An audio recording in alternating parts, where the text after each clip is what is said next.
Welcome to another edition of Mailbag. Remember, these are comments and questions that you guys leave on my channel that I do my humble best to try and answer, offer comment, or just throw out to the wider community for somebody out there to help you out. As with a number of recent mailbags, I'm doing one header and then the mailbags will follow. So if you sort of read the next mailbag and it looks the same as this, that's the reason why. But before we get going, we must address the normal parish notices, which are, if you haven't subscribed to the channel and you like videos about this sort of stuff, this sort of stuff, and this sort of stuff, you need to hit the subscribe icon. Save time, hit the bell icon as well. You'll be notified when videos hit the channel.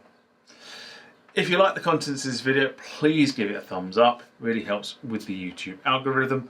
And also, I highly encourage you to leave comments down below. I do read them. I respond to every single comment.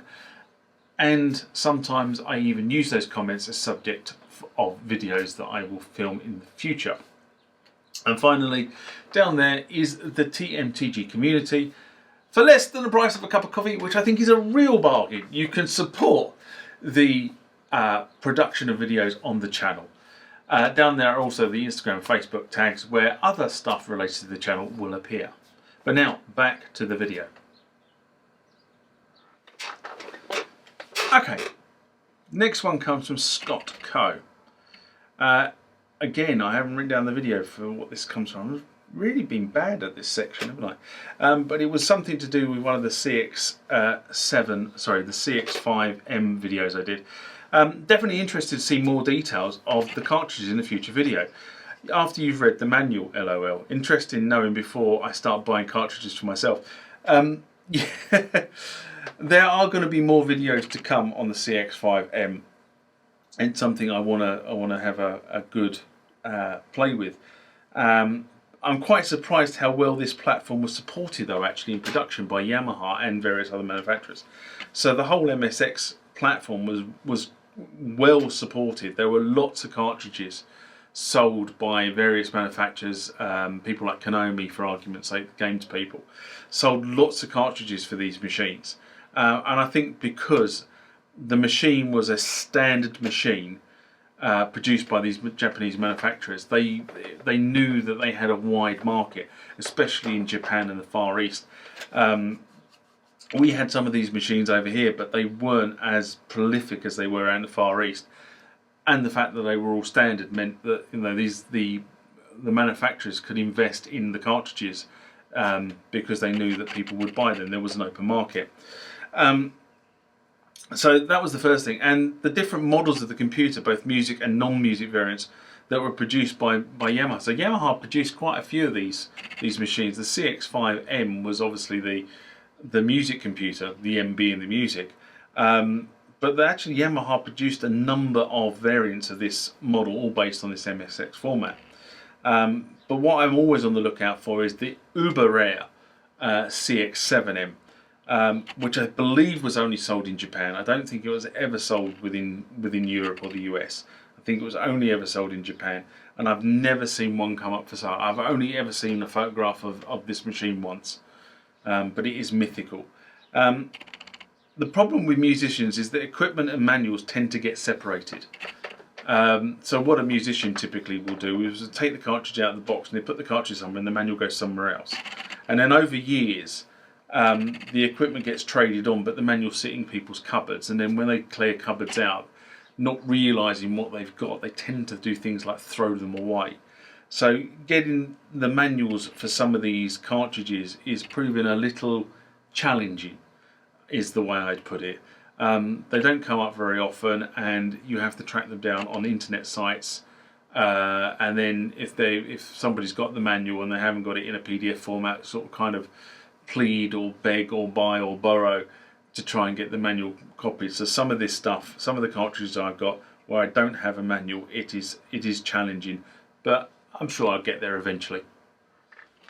Just have to play around with the curtains on that side of the goldfish bowl to sort out the sun that's streaming in, and effectively, even though I'm well lit in here, the ultra white balance it was concentrating on my t-shirt and the light. Okay, Joys of making videos.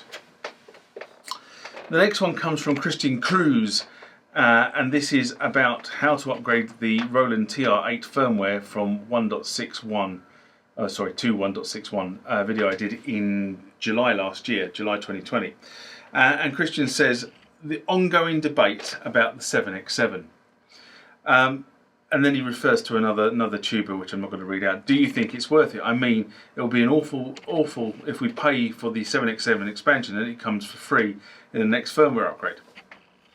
And it's a slightly different, I've taken a slightly different tack with this, because I thought when I bought my 7X7 expansion, it was really worth it. It really expanded the TR8, but I was going, but I've sat back now.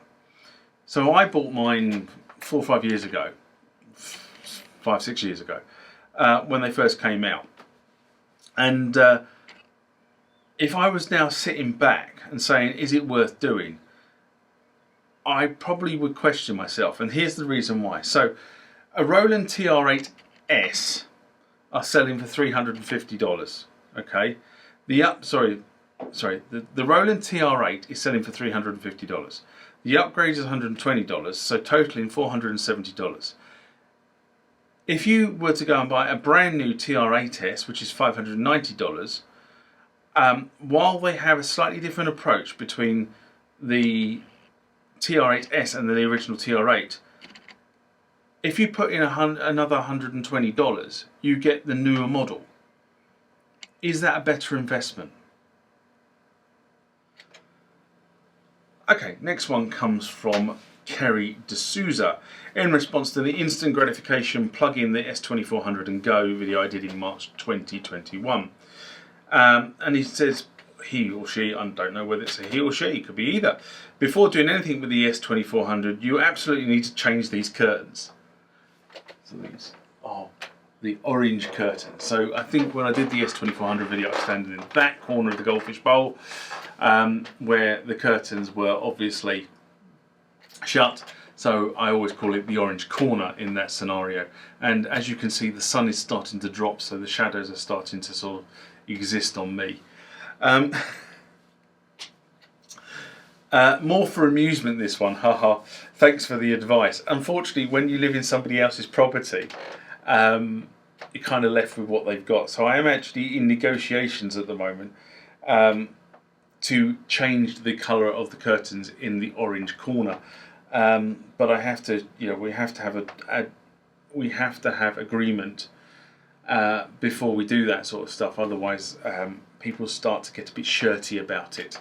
So thanks for the advice. The orange corner for the moment is here to stay.